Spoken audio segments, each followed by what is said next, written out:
Jama'a assalamu alaikum ga cikakkun labaran tare da ni Murtala Abdullahi Hamza. Hukumar hana fasakori ta ƙasa ta janye tsarin karɓar haraji na FOB da ta ƙaddamar kwanan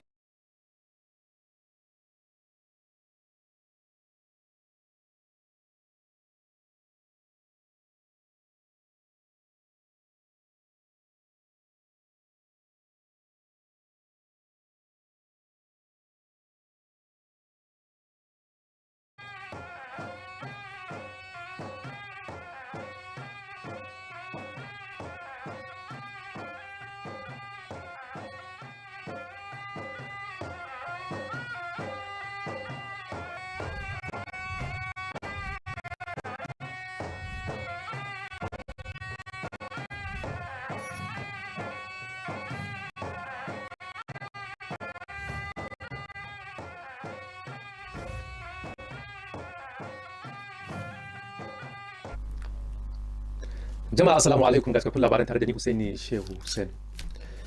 18 ga watan Yuni rana ce da Majalisar Ɗinkin Duniya ta ware a matsayin ranar yaƙi da munanan kalamai don wayar da kan jama'a kan hatsarinsa. A wani rahoto Amina Mahe ta rawaito cewa taken bikin ranar wannan shekara ita ce gudunmuwar fasahar zamani wajen kawar da munanan kalamai a cikin al'umma. Ranar yaƙi da kalaman ɓatanci rana ce da ake bikinta a duniya baki ɗaya domin wayar da kan al'umma game da haɗarin kalaman da ke cike da ƙiyayya. Jigon bana na wannan rana shine samar da haɗin gwiwa don tabbatar da daƙile kalaman ƙiyayya, musamman ganin yadda kafafen sadarwa da fasahar zamani ke ƙara taka rawa wajen yaɗa irin waɗannan kalamai. A kwalejin kimiyya da ke Kano, masana sun bayyana ra'ayoyinsu ga NTA kan yadda kalaman ƙiyayya ke ci gaba da barazana ga haɗin kai da zaman lafiya musamman a ɓangaren siyasa. Za ka yi magana akan gwamnati, ka magana akan yadda take gudanar da mulki. In za ka yi magana a kaina ina shugaban ma'aikata, ka yi magana akan yadda nake shugabar gudanar da gwamnati. Amma an kai magana alaƙa ta da iyalina ko alaƙa ta da makotana ko da 'yan uwana, to kaga wannan personal ne, wato ni kai attacking, to ka faɗi kalmomi a kaina wanda ba su dace ba. Da fitinu na farko zai haifar da rashin fahimtar juna a tsakankani, saboda wanda aka yi domin san bai bincike mai tsayi ba, da kuma shi wanda aka faɗa ko wanda aka gaya saƙon matsar ba a tsayin bincike ba a ciki, shi zai kullace wanda aka yi abin a kansa. Sannan kuma mutanen gari ma za su yi misperception ɗin shi, bai zama lalle su fahimci cewar wannan abun fa a'a kawai an yi ne don a ɓata wa suna. Sun kuma jaddada buƙatar hukumomin gwamnati da su kafa dokoki masu tsauri tare da ƙarfafa ilimin zamantakewa domin daƙile wannan matsala da ke ƙara ƙamari a cikin al'umma. Amina Mahe, labaran NTA. A ƙoƙarin samar da adalci a tsarin shugabanci, masu ruwa da tsaki sun haɗa a Kano don fitar da managartan hanyoyin dawo da dukiyoyin da aka kwata a Najeriya. Muhammad Ibrahim na da ci gaban labarin. A yayin da damuwa ke karuwa kan cin hanci da almundahana da kuma yadda ake sarrafa dukiyar da aka kwato daga hannun masu handama, masana da masu ruwa da tsaki sun hallara a Kano domin tantance tsarin dawo da kadarori da aka sace a Najeriya. Ko gwamnati ba ta da inda ta tattara dukiyoyin da aka dawo da shi daga kasashen waje da wanda aka yi a Najeriya, amma kaga kungiyar mu ta yi wannan, kuma mun ba abu ɗaya ne kowa da ke zuwa shafin ya duba, yana na yan jarida za su ya duba. A nan ka duba nan za ka ga inda aka samu matsaloli da abubuwan da ko kun san wanda ya kamata a kwace ba a kwace ba, duk yana wannan bayanin. To amma abin da muke yi ne, mu ba wai mu nuna wanda suke aiki kawai da wanda ba su aiki ba, inda za a samu gidi, inda za a gyara.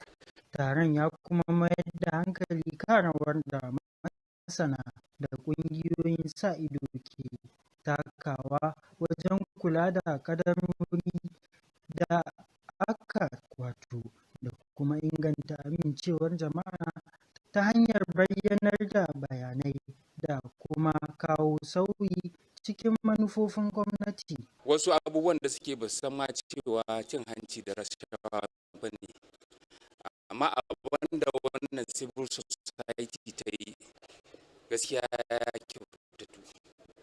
Magana ce ake yi a kan kadarorin da aka kwace a hannun mutanen da suka hayinci ƙasa me makoman waɗannan kadarorin ya za a sa ido a ga shi abin da ya faru a can ba shekara faruwa nan ba. Yayin da Najeriya ke cigaba da yaƙar laifukan kuɗi da rashin da'a a gwamnati, irin wannan taro na da matukar muhimmanci wajen inganta gyare-gyare da suka shafi gaskiya, rikon amana da bayyana gaskiya a harkokin kuɗi. Muhammad Ibrahim, labaran NTA. Unguwanni da birane awon igiya wurare ne da ke fuskantar matukar koma baya a ɓangaren ababen more rayuwa. Rashin magudanan ruwa masu inganci da ke da matukar barazana ga muhalli a yayin ambaliyar ruwa. A wannan rahoto mai zuwa Sani Basiru ya yi duba akan mahimmancin samar da kyakkyawar taswirar gari don kare rayuka da dukiyoyin jama'a. Unguwanni ko garuruwa na awon igiya wurare ne da aka yanka su ba bisa tsari irin na zamani ba, ba tsayayyun layuka ga kuma gine-gine a cunkushe. Waɗannan ire-iren wurare suna fama da rashin tituna da rashin kyawawan magudanan ruwa da kayayyakin tsaftar muhalli, wanda hakan ke ƙara barazanar samun ambaliyar ruwa. Mazauna wasu ɓangarori a birnin Kano sun bayyana zama a ire-iren waɗannan wurare na awon igiya musamman a lokutan damina da ake yawan ruwan sama da cewar akwai barazana ga rayuwar mazauna yankunan. Yanka ne da ba na gwamnati ba, yanka ne na awon igiya, dole kuma wani zai zo shi kawai Allah bukatar sai ya samu inda zai shiga ya tsuguna ya ce yayi gida, amma bai fitar da hanya ba a takaice kuma a doka babu. Kamar da ne kuwa shekarun baya da ake aikin gayya ake irin ake dauko yan tauri ake kiɗa ake wannan ake fitar da hanyar ruwa ba a samun matsaloli, amma yanzu kaga kowa ta kansa yake ta abin da yake zai ci a cikin sa yake ba ta tsaya ma gyaran kwata ko ma gyaran hanya. Yankan da ake yi ba yanka bane da gwamnati, yanka ne wani zubin ma layin ma sai a tushe shi, wani ma za ka same ya zo ya yanka layin ya toshe layin, to kowa dai abin da ya ga dama yake shine yake kawo irin wannan abin nan. Da yanka ne na gwamnati kuma da ana bin tsari na gwamnati a fidda layi ya bulle, kaga kamar mu ne bamu da hanyar ma shigowa gaskiya, saboda hanyar mu kwaya ɗaya ce, din da aka tara wannan hanyar kwaya ɗaya shikenan an kare da mu. Masana dai sun bayyana cewa magance waɗannan matsalolin na buƙatar tsari na birane mai ɗorewa don samar da magudanan ruwa, sannan mutane su ba da gudunmawarsu wajen magance ambaliyar ruwa. Sani Basiru a labaran NTA. Najeriya ɗaya ce daga cikin ƙasashe masu yaƙi da ƙarancin abinci mai gina jiki. Shiri na musamman mai suna Endsand 2.0 shi ma ba a bar shi a baya ba wajen samun nasara a jihohin Kano, Kaduna da kuma Kebbi. Elizabeth Yila ta ba da rahoton yadda shirin ya mai da hankali ga ƙananan hukumomi 10 na faɗin jihar Kano. Shirin yaki da tamowa da samar da ingantaccen abinci na Global Alliance ya ƙaddamar da kashi na 2. Wadda ke da manufar kawo ƙarshen matsalar tamowa da rashin abinci mai inganci a Najeriya. Shi wannan shiri dai za a ɗauki tsawon shekaru 3 ana gudanar da shi a jihohin Kaduna, Kano da kuma Kebbi, wadda ake fatan tallafawa tare da inganta yanayin cimakar gidajen al'umma sama da 340. Yayin aiwatar da wannan shiri za a yi amfani da kayayyakin sarrafa abinci da ake da su na gida, kamar su tumatir, albasa, alayyahu da kuma tattasai. Muna aiki ne da ƙungiyoyi na manoma da kuma ƙungiyoyin mata, musamman ma muna targetin ƙungiyoyin mata saboda harkar dafe-dafe musamman na kayan lambu ɗin nan. Domin tallafawa shirin wajen ganin an aiwatar da shi kamar yadda ya dace a jihar nan, an kafa wani kwamiti na musamman domin sa ido a kan yanayin yadda shirin zai ke tafiya. Kwamitin ya kunshi wakilan gwamnati, ƙungiyoyin ci gaban al'umma, hukumomi masu zaman kansu da kuma masu sarautar gargajiya. Wannan yunkuri nasu yana da kyau, yana da alaka da yunkurin gwamnati na wani kundi da yake tafi da tattalin arzikin Kano da kuma kudirin da ita wannan gwamnati ta shigo da shi domin ta tallafi rayuwar al'umma bisa cin abinci ingantacce. Duk inda aka inganta rayuwar ya mace to an inganta rayuwar al'umma. To kuma wannan vegetable din da muke magana abu ne da ake amfani da shi yau da kullum. In an fara da ƙananan hukumomi guda 10 nan, to mun tabbatar da cewa zai gauraye shauran ƙananan hukumomi da ba sa cikin wannan tsarin a yanzu. Shirin dai kamar yadda aka ayyana zai mayar da hankali wajen tabbatar da amfani da kayan lambu don inganta cimaka da kuma rajin ganin ya inganta yanayin abincin al'ummar yankunan ƙasar nan da dama. Elizabeth Lalamido, labaran NTA. A yayin da waɗansu al'ummu ke fuskantar koma baya wajen cin gajiyar damammaki na bai ɗaya, waɗansu daga cikin matasa a nan Kano sun rungumi sana'ar ba da kuɗaɗe ta POS ka'in da na'in a matsayin hanyar dogaro da kai. Hauwa Muktar ta binciko damammakin wannan sana'ar ta fuskar bunƙasa tattalin arziki. A cikin sassa da dama na ƙasar nan, inda samun damar zuwa bankuna da ayyukan biyan kuɗi, matasa masu ƙwazo suna karkata ne zuwa kasuwancin na'urar POS a matsayin sahihiyar hanyar samun kuɗin shiga mai ɗorewa. A cikin garuruwa da ƙauyuka, harkar POS ta zama ceto ga dubban matasa na bayar da muhimman ayyukan kuɗi da kuma hanyar samun 'yancin tattalin arziki, tare da jarin fara kasuwanci da bai kai Naira 100,000 ba. Wannan sana'ar na ɗaya daga cikin mafi sauƙi ga matasan da ke da burin zama 'yan kasuwa. Saboda na ɗan mallaki filaye har guda biyu haka a harkar nan. Don cin nasara a wannan fanni, ana ƙarfafa matasa masu gudanar da POS su rungumi tsare-tsaren tsaro masu ƙarfi, a inda za su haɗu kuma da amintattun dandalin kuɗi kuma su shirya tsaf don magance haɗuran da ka iya tasowa. Gaskiya ana samun matsalolin cire kuɗi, wani lokacin ka cire wa mutum kuɗi shi an cire masa kai kuma bai zo gare ka ba, wani zai buɗe ma wuta bai san wannan abun ba, wani ko haƙura za ka yi ka bashi kai kayi asara wannan kuɗin ko ka bi baya, gaskiya kuɗin nan ba su fiye dawowa ba. Yawanci mutane za su zo domin mu ciran musu kuɗi, wasu 'yan 419 ne, wasu kuma 'yan buge ne, za su zo ma da ATM, idan ka ciran musu kuɗi za su nuna ma kamar ya shiga, to amma kuma sai ka duba ka yi cakin balan ka ga bai shiga ba. Ba wai kawai musayar kuɗi suke ba, harkar POS na ɗaya daga cikin hanyoyin kawo shigar kuɗi, tallafawa matasa da buɗe ƙofofin 'yancin tattalin arziki ta hanyar mu'amala guda ɗaya a lokaci. Hauwa Muktar, a labaran NTA. Sai kuma ƙarin fashin baki akan kanin labaran kasuwanci.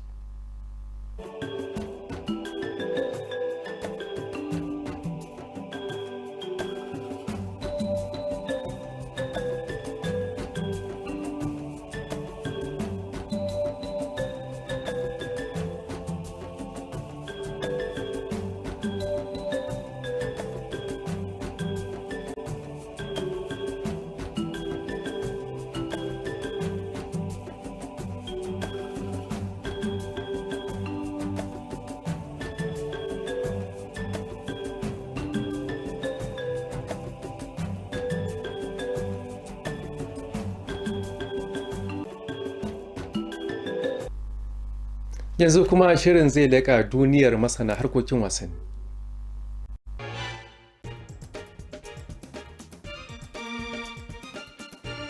Kaduna ta sanya wa filin wasan ƙwallon dokinta sunan marigayi Dawula Baba.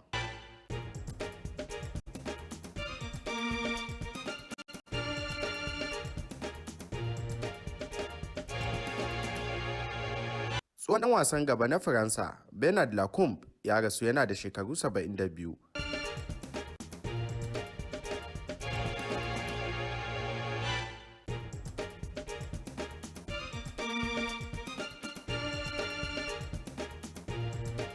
JJ Spawn ya lashe gasar ƙwallon lambu ta US Open.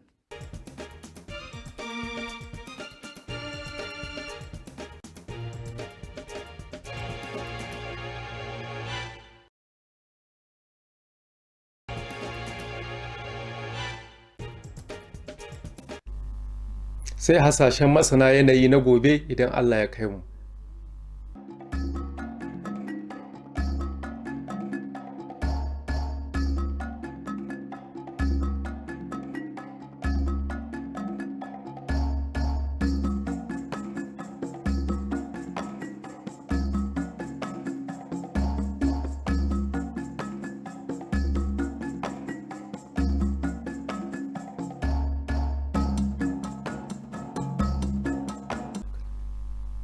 To kafin mu sallama ga saƙon masana.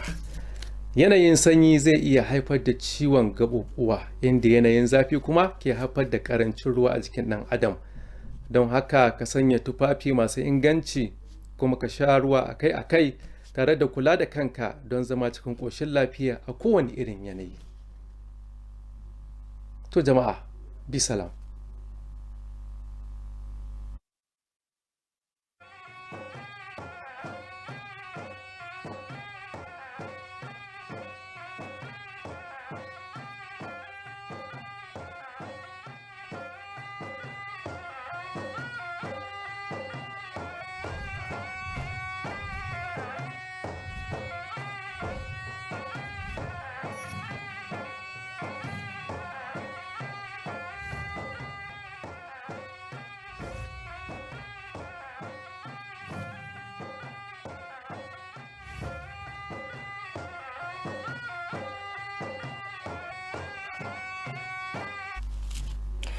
A very good evening and thank you for joining us. This is Nta Kano News. I am Wani Mahamud Telba. The International Day for Countering Hate Speech, declared by the United Nations, is observed annually on 18th June to raise global awareness about the dangers of hateful and divisive language in the society. Amina Maher reports that this year's theme, Hate Speech and Artificial Intelligence, building coalitions to reclaim inclusive and secure environments free of hatred, underscores the urgent need for collective action, particularly in the digital space, to curb the growing threat of hate speech.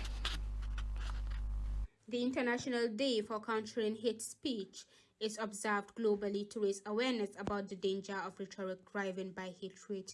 This year's theme, Hate Speech and Artificial Intelligence, building coalitions to reclaim inclusive and secure environment free of hatred, emphasizes the urgent need for collective action, especially as digital platforms and AI tools increasingly shape public discourse. At the College of Art and Sciences, experts shared insight with NTA on how hate speech continues to threaten social cohesion, particularly with the political landscape. There's need for people to put on their effort to ensure that they eradicate or reduce the level of this kind of hate speech, which is not politics. People are attacking personalities of others in form of politics. What's the hate speech is try to disorganize the people. But while in society are expected to live in peace, in harmony. But the hate speech may lead the people to be disorganized. He stressed the need for government agencies and electoral bodies to enforce stricter regulations and strengthen civic education to combat the growing threat. In Kano, Amina Mahi, NTA News. In a bid to promote greater accountability and transparency in governance, key stakeholders gathered in Kano for an advocacy session aimed at evaluating Nigeria's asset recovery framework and fostering collaborative strategies for improved effectiveness. Muhammad Ibrahim reports that the session was organized by the Center for Fiscal Transparency and Public Integrity. The report. Amid growing concerns over corruption and mismanagement of recovered public funds, stakeholders in Kano convened to examine the current state of Nigeria's asset recovery framework. The data shows that Nigeria is doing extremely very well in asset recovery regime. But don't look at it from that angle. It means if you are doing extremely well in your asset recovery regime, it means your rate of money laundering and illicit financial flows is high. That's why you are recovering a lot of assets. So we need to there's another element of preventive mechanism which needs to be improved. Advocacy session underscored the crucial role of professionals and oversight bodies in tracking recovered assets, building public trust, and advancing policy reforms through transparency and effective communication. We saw many large sum of amount of dollars that is returned to the Nigerian copper and is used for the benefit of Nigerians. The local people who also possesses property around the country, they should be protected. Proper services should be made to them, at least pasting same in the property in which they intend to forfeit. I think it will do good to the society and will avoid a situation where people's property will be taken without their knowledge. As Nigeria deepens its fight against financial crimes and mismanagement, dialogues like this remain vital in promoting fiscal transparency and strengthening public accountability. Muhammad Ibrahim, NTA News. Unplanned towns are often marked by poor infrastructure as a lack of efficient drainage systems, making them highly vulnerable to waterlogging and flash flooding during heavy rainfall. As the rainy season begins, Sani Basiru takes a closer look at how unregulated urban development contributes to the rising flood risk. The details. Unplanned towns, often referred to as informal settlements, are typically characterized by irregular street layouts, densely packed buildings, and lack of basic infrastructure. These areas often suffer from inadequate roads, poor drainage systems, and insufficient sanitation facilities, increasing the risk of flooding. Residents in parts of Kano metropolis describe living in these unplanned areas as particularly difficult, especially during heavy rainfall, when the effects are most severe. This area does have a critical problem in this area. There is no drainage, the community, they are not up to clear the drainage. That is the problem with the one we are sustaining in this local area. Experts say that addressing these challenges requires sustainable urban planning, effective drainage infrastructure, and active community participation in flood mitigation efforts. In Kano, Sani Basiru, NTA News. As Nigeria intensifies effort to combat malnutrition, the redesigned nutrition project known as Nta 2.0 is making strides in Kaduna, Kano, and Kebbi states. Spearheaded by the Global Alliance for Improved Nutrition in partnership with government stakeholders, the initiative targets hundreds of thousands of vulnerable households, including 10 local governments in Kano State, by promoting fortified foods and community-led nutrition interventions. Elizabeth Yela Lamido tells us more. The Global Alliance for Improved Nutrition, GAIN, has launched the second phase of its nutrition-focused initiative, NSAD 2.0, to address Nigeria's growing malnutrition burden through community-driven solutions. Implemented in Kaduna, Kano, and Kebbi states, NSAD 2.0 spans 3 years and targets over 340,000 low-income households, focused on promoting the production and consumption of 4 locally available nutrient-rich vegetables, namely tomatoes, onions, amaranth, and red bell pepper, by using a community sharing model to enhance dietary diversity. We're going to be working with about 10,000 farmer households, 10,000 neighbors, with an average of 7 members of the household. That should be 140,000 individuals that we're working with in Kano State. So at the end of the day, we want households to be able to ultimately consume diverse vegetables, and in that manner, they improve their dietary quality overall. To support implementation, state advisory committees have been constituted. These include government, civil society, private sector, and traditional leaders working together to provide strategic oversight and ensure the program aligns with the nutritional needs and priorities of each community. This project is a complementary effort to what government is doing. It will improve the nutritional value of our population, especially poor and vulnerable that are located in the rural areas. So I think this NSAD is a very, very important project that will impact on the Kano State women. Once they start with those 10 local government areas, it will now trickle down to other local governments. With a focus on increasing vegetable intake and healthier food habits, NSAD 2.0 aims to strengthen local food systems and improve nutrition outcomes for vulnerable communities across Nigeria. In Kano, Elizabeth Yilalamido, NTA News. This is Nta Kano News. We shall be back with more reports after this time out. Please stay with us.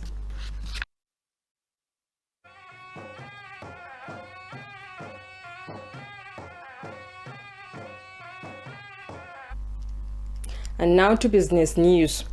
As financial inclusion continues to pose a challenge, particularly in undeserved communities. Young people in Kano are turning to point-of-sale POS businesses as a viable means of earning a living. Hawa Mukhtar explores the opportunities this growing sector offers and the hurdles young entrepreneurs must overcome to sustain their ventures. In many parts of the country where access to banking and digital payment services remains limited, young entrepreneurs are turning to point-of-sale businesses as a reliable and sustainable source of income. Across town and rural communities, POS operations have become a lifeline for thousands of youths, offering essential financial services and a path to financial freedom, with a startup cost as low as 100,000 naira. The business remains one of the most accessible ventures for aspiring entrepreneurs. I've never had a failed transaction in POS. I only have smooth operations and everything is okay for me.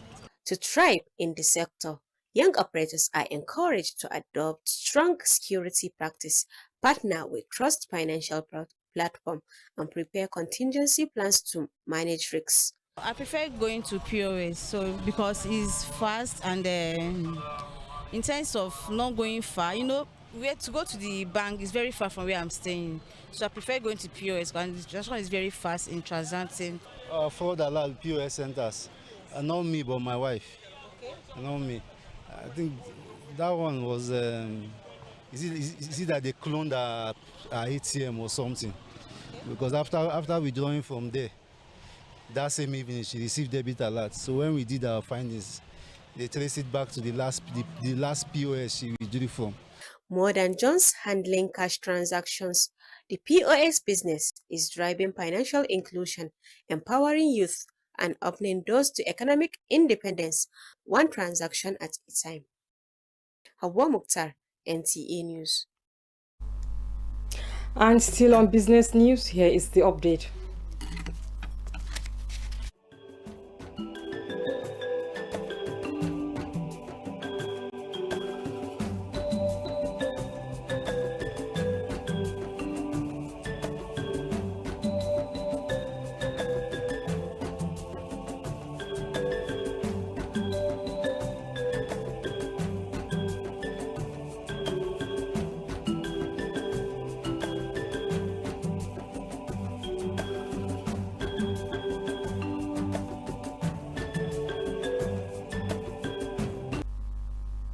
Our sports correspondent is standing by with latest happenings.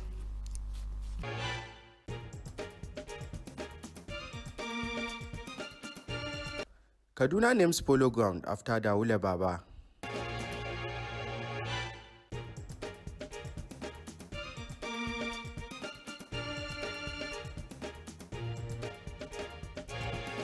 Former France striker Bernard Lacombe dies aged 72.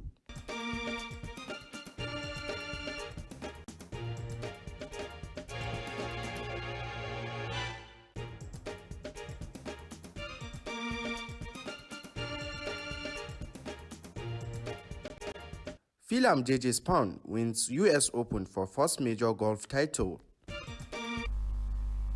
Up next is weather forecast for Thursday, 19th June 2025.